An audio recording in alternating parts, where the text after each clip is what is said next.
Welcome back to the Pirate Republic. This is an audiobook presentation of Pirates of the Wild West, the first novel in the Storm of Time series, released one chapter at a time. In the last chapter, our dear Calico Jack Rackham was gunned down by none other than Jesse James. And Bonnie, Jack's lover, was completely heartbroken. Several members of the crew led her down to the harbor to bury Jack at sea. The ones that stayed behind was Blackbeard, Henry Jennings, and Charles Vane. They decided to drink away the evening at the saloon called the Paris. It's time now to continue the story. Here is Chapter 6, The Pirate Hunter.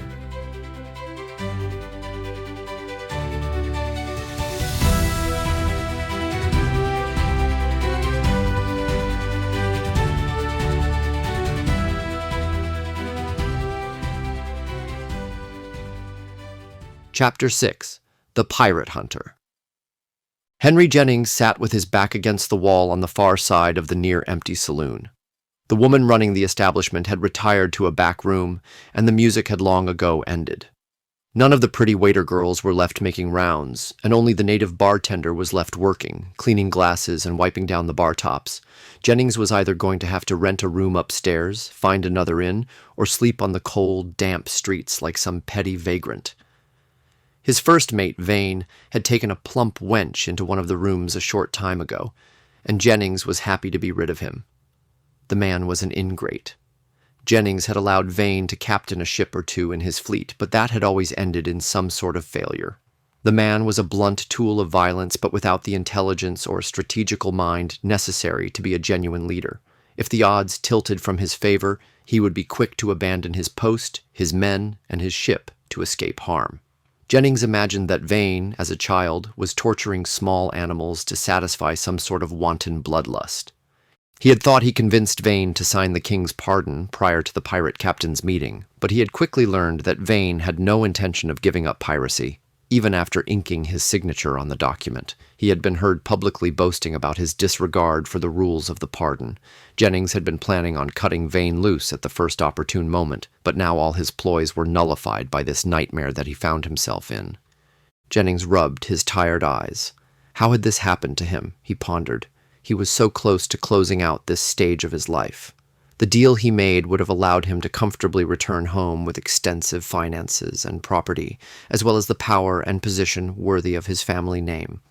Why had he allowed Hornigold to convince him that his plan to have all the pirate captains together on Thatch's ship was the right way to implement their scheme? He should have signed the damned document in Nassau and sailed home to Bermuda that day. Instead, he was tossed into a hurricane, sucked into a whirlpool to almost drown, and now he found himself stranded on the shores of a future world against all the natural laws on God's green earth. He looked up from his gloomy position as the door to the saloon opened. 3 men entered the room, and the sight of the lead man sent a shock wave through Jennings' tired body. The 3 men were tall with broad shoulders and dressed in the familiar uniform of the British Navy. They wore the white breeches and unbuttoned dark blue coats with the white Navy regulation shirt underneath. Each man had a sword strapped to his side. The lead man's head swiveled as he took in the room before landing on Jennings. The man's face turned devilish with a smile that accentuated the large, pocked scar that covered the left side of his face. Jennings knew the story of the scar quite well. The man had taken a pistol shot to the face in the heat of battle years back. The lead ball had lodged itself into the roof of his mouth after it had ripped apart his cheek. The wounded man had continued to fight until the enemy was vanquished, but it had cost him the life of his brother and half his shipmates while leaving him with the wicked-looking scar. "Woods Rogers," Jennings whispered to himself. So the pirate hunter had survived the same ordeal as we. He stared in disbelief as Rogers strode purposefully toward him. Rogers pulled up a chair and sat in front of Jennings at his table. The 2 soldiers stood at attention behind him, watching the room for signs of threat. Rogers and Jennings stared silently at one another for a moment. "I don't suppose the good Lord has seen fit to drown that lot of scourge and strumpets save you?" Rogers asked aggressively. Jennings only stared at the man's fiery eyes before looking away. "No matter. It seems God has tasked me to finish this job while in some sort of state of purgatory. I don't know what to make of this place we find ourselves in, but I trust you will aid me in dispensing the king's justice on these pirates." Jennings looked at Rogers in disbelief. "I lost almost 20 God-fearing sailors to the seas this night, and the righteous must be avenged," continued Rogers. "You have failed me, Jennings, and I expect you to atone for your blunder." "Failed you? I did as you asked. They were all gathered in one location. I am not responsible for the sorcery or such a storm." "Calm yourself, man," Rogers said, shaking his head. "It seems we are being tested by the Lord Almighty to purge the heathens from the earth in his name." Jennings put his head in his hands, then rubbed his tired eyes. He spoke in a low tone, trying to control his temper and his voice. "I implore you to look around you and see where we are, when we are. We have landed in a future world. 150 years have passed. Our king has long since died, and an unknown queen sits on the throne. The age of piracy on the seas has come and gone. You must have seen the enormous ships in the harbor. A pirate would have no hope of taking such vessels when they are encased in iron. Thatch, Bellamy, and the others have nothing left to their names. We have no ship, no crew, no treasure. Our pursuit is over. There's no point. We are all souls lost to time." Rogers's scarred face attempted a smile as he shook his head, like he was listening to the story of a child. He sighed and stood up from the table. "You disappoint me, Jennings. Where are they?" "Most are gone, God knows where. Thatch, Vane are upstairs. Each took a wench into a room," Jennings said.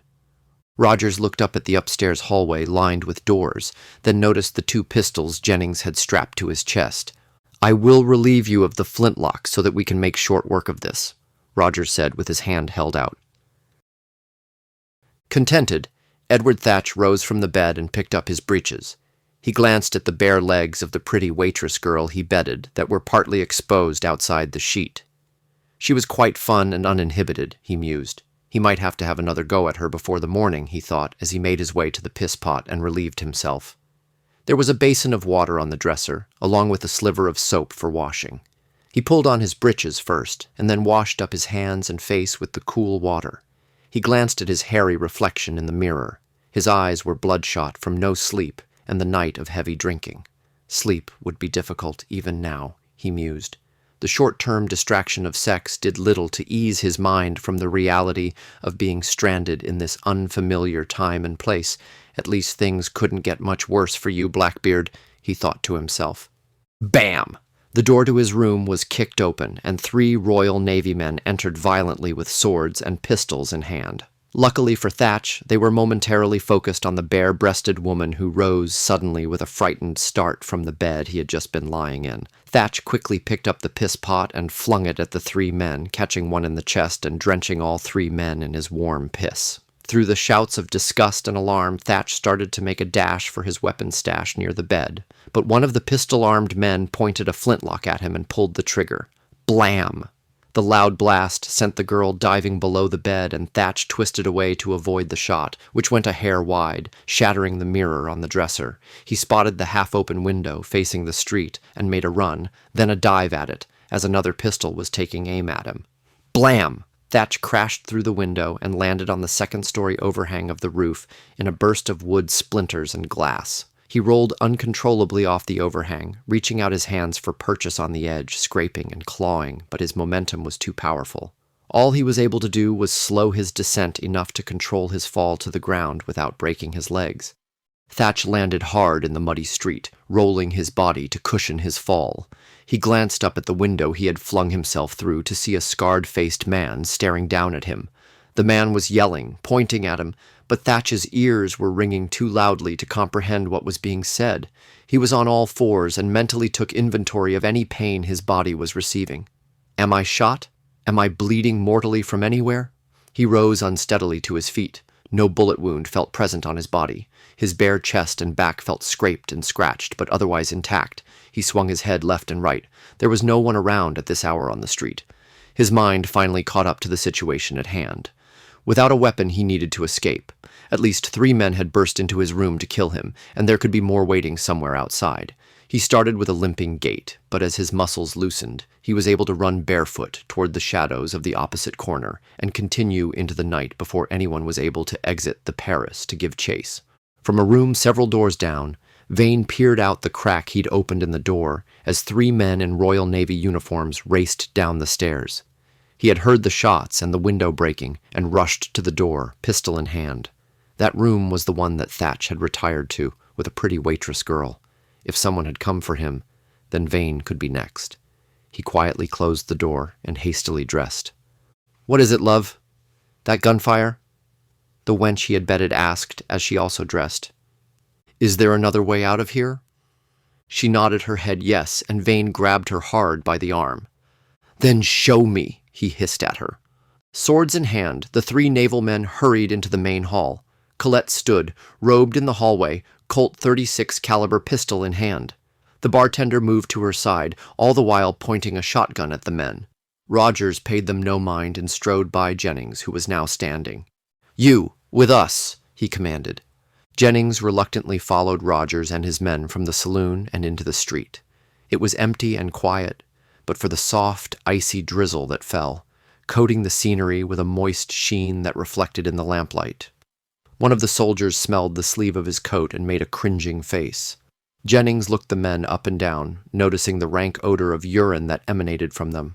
Rogers then noticed Jennings wrinkling his nose at one of his sailor's shirts, and his face darkened when he realized he was wet as well, and not from the drizzle. He turned toward Jennings and pointed a finger at him. "You're going to help me hang each of these rotten scoundrels, no matter how long it takes, no matter how far they run."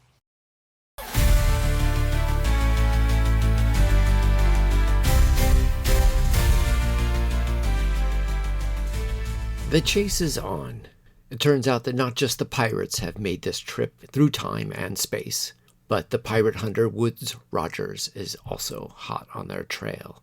I hope you're enjoying this historical fiction book with pirates and time travel all wound together in it.